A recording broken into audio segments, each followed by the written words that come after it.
một buổi hẹn hò giấu kín của Hứa Khải và Đàm Tùng Vận trở thành tin nóng khắp mạng xã hội trong thế giới giải trí, nơi mọi ánh nhìn đều có thể trở thành tiêu điểm, có những khoảnh khắc người ta chỉ muốn giữ cho riêng mình.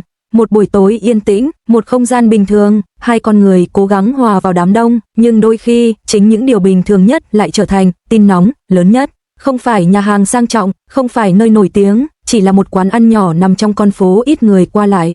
Hứa Khải đến trước, mũ thấp, che mặt, áo đơn giản, không có trợ lý đi cùng, anh chọn một góc khuất, ít ánh sáng, ít sự chú ý. Vài phút sau, Đàm Tùng Vận xuất hiện, không trang điểm nổi bật, không ăn mặc cầu kỳ, chỉ là một cô gái rất bình thường, đi gặp người mình muốn gặp. Khi cô ngồi xuống, không có lời chào lớn, chỉ là một ánh mắt, một nụ cười rất nhẹ, và tất cả trở nên tự nhiên. Anh đẩy ly nước về phía cô vô thức chỉnh lại ống tay áo của anh, cả hai cùng cười vì một câu chuyện rất nhỏ, không ai diễn, không ai cố gắng, đẹp, chỉ là hai người đang ở bên nhau. Có những lúc họ không nói gì, chỉ ngồi đó, nhưng không hề gượng gạo, như thể im lặng cũng là một cách ở bên nhau. Ở một bàn gần đó, có người nhận ra họ, ban đầu chỉ là nghi ngờ, nhưng rồi, một bức ảnh được chụp, không rõ nét, không hoàn hảo, nhưng đủ để nhận ra, và chỉ trong vài phút, bức ảnh đó xuất hiện trên mạng. Chỉ trong thời gian ngắn, hàng nghìn lượt chia sẻ, hàng loạt bài viết phân tích, tên của họ leo top tìm kiếm. Một buổi hẹn kín đáo, trở thành tin nóng lớn nhất trong ngày. Phần 5, phản ứng của cư dân mạng khi mọi người không còn nghi ngờ. Nếu đây vẫn là bạn bè,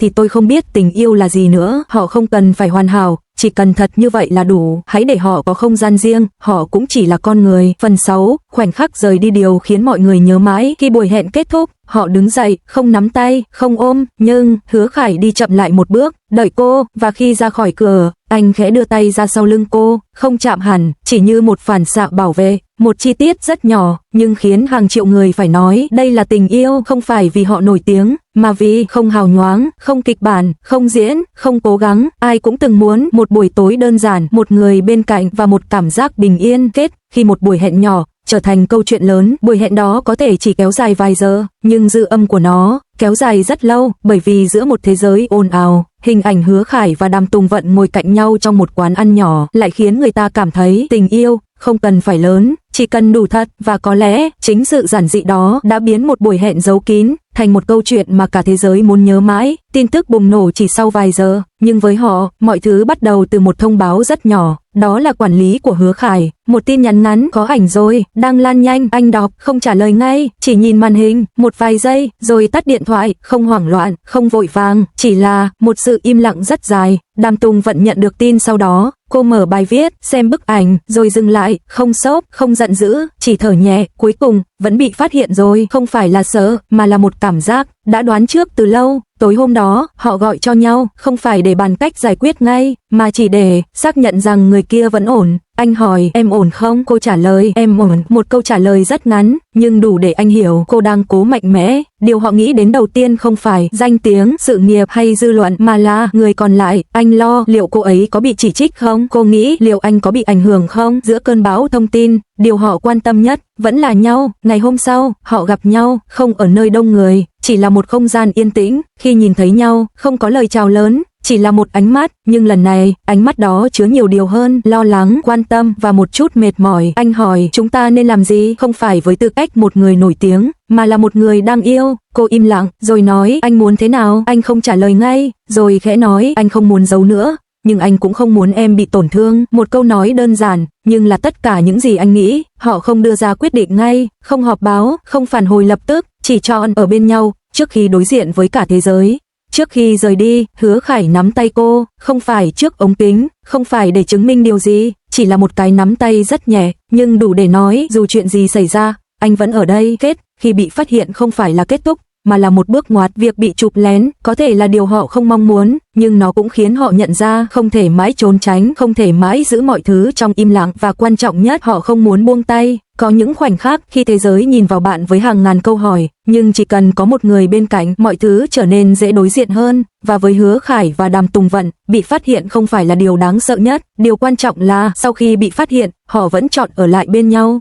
Sau tất cả những ồn ào, sau những bức ảnh bị chụp lén, sau hàng nghìn lời bàn tán chưa có hồi kết, người ta chờ đợi một điều, họ sẽ xuất hiện như thế nào, cùng nhau hay vẫn giữ khoảng cách. Một sự kiện lớn trong giới giải trí thảm đỏ dài, đèn flash liên tục, phóng viên đã sẵn sàng, không phải để chụp một bộ trang phục đẹp, mà để chờ khoảnh khắc của họ. Hứa Khải bước ra trước, vẫn phong thái quen thuộc, bình tĩnh, ít biểu cảm, không nói nhiều, nhưng có một điều khác, anh không bước nhanh, như thể đang đợi ai đó. Vài giây sau, Đàm Tùng Vận bước ra, không phô trương, không quá nổi bật, nhưng ngay lập tức, mọi ánh nhìn đều hướng về cô, không phải vì chiếc váy, mà vì cô đang đi về phía anh, không có thông báo, không MC giới thiệu, chỉ là họ đứng cạnh nhau, tự nhiên, như thể điều đó là hiển nhiên. Cả khán phòng lặng đi trong vài giây, khi phóng viên bắt đầu chụp ảnh, Hứa Khải khẽ nghiêng người, một cử chỉ rất nhỏ, nhưng rõ ràng anh đang đứng gần cô hơn, không né tránh, không giữ khoảng cách, và lần này Đàm Tùng Vận không lùi lại, cô đứng yên, bên cạnh anh. Một phóng viên hỏi lớn, hai người có đang hẹn hò không? Không khí trở nên căng thẳng, mọi người chờ đợi, Hứa Khải không trả lời ngay, anh nhìn sang cô, một ánh nhìn ngắn, nhưng đủ để hiểu, rồi anh nói, chúng tôi không muốn nói quá nhiều, dừng lại một chút, và tiếp, nhưng cũng không muốn giấu nữa. Sau câu nói đó, Đàm Tùng Vận khẽ cười, không nói gì thêm, chỉ nhẹ nhàng đứng gần anh hơn một bước, không nắm tay, nhưng khoảng cách đã nói lên tất cả. Tiếng máy ảnh vang dồn dập, phóng viên liên tục gọi tên họ, mạng xã hội ngay lập tức bùng nổ, nhưng giữa tất cả, họ vẫn đứng đó, không rời đi, không né tránh. Đây không phải là một màn công khai chính thức, không phải lời tuyên bố rõ ràng, nhưng lại mạnh mẽ hơn bất kỳ câu nói nào, bởi vì họ đã chọn xuất hiện cùng nhau, sau tất cả, sau scandal, sau áp lực, vì họ không cần nói, chúng tôi yêu nhau, nhưng ai cũng hiểu, có những tình cảm, không cần phải giải thích, không cần phải chứng minh, chỉ cần đứng cạnh nhau, vào đúng lúc khó khăn nhất. Và với Hứa Khải cùng Đàm Tùng Vận, lần xuất hiện đó không chỉ là một khoảnh khắc, mà là một lời khẳng định im lặng, nhưng rõ ràng hơn bất kỳ lời nói nào. Sau lần xuất hiện công khai đó, mọi thứ dường như vẫn chưa hoàn toàn yên ổn, dư luận vẫn còn, những lời bàn tán vẫn chưa dừng, nhưng có một điều đã thay đổi, họ không còn sợ nữa. Họ không xuất hiện quá nhiều cùng nhau, không cố chứng minh điều gì, chỉ đơn giản làm việc của mình, sống cuộc sống của mình và ở bên nhau. Khi không có ống kính, một tình yêu không phô trương, nhưng đủ vững để không bị lay chuyển. Theo thời gian, những tin đồn cũ dần biến mất, những tranh cãi cũng không còn gay gắt, người ta bắt đầu quen với việc họ thuộc về nhau, không còn là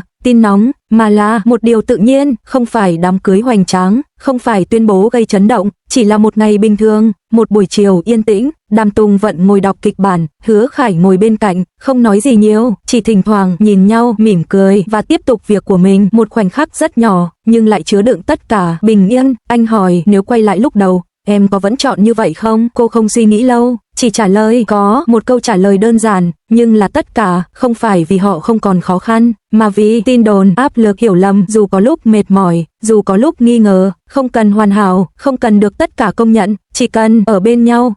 Khi tình yêu không còn là câu chuyện, mà là cuộc sống. Câu chuyện của Hứa Khải và Đàm Tùng Vận bắt đầu từ những ánh nhìn, những im lặng và những điều chưa nói, trải qua sóng gió, áp lực và thử thách, để rồi kết thúc bằng một điều rất đơn giản, họ vẫn ở bên nhau, không cần ồn ào, không cần chứng minh, chỉ cần mỗi ngày thức dậy, người đó vẫn ở cạnh mình. Và có lẽ đó mới là cái kết đẹp nhất của một câu chuyện tình, không phải là khoảnh khắc rực rỡ nhất, mà là sự bình yên kéo dài mãi về sau.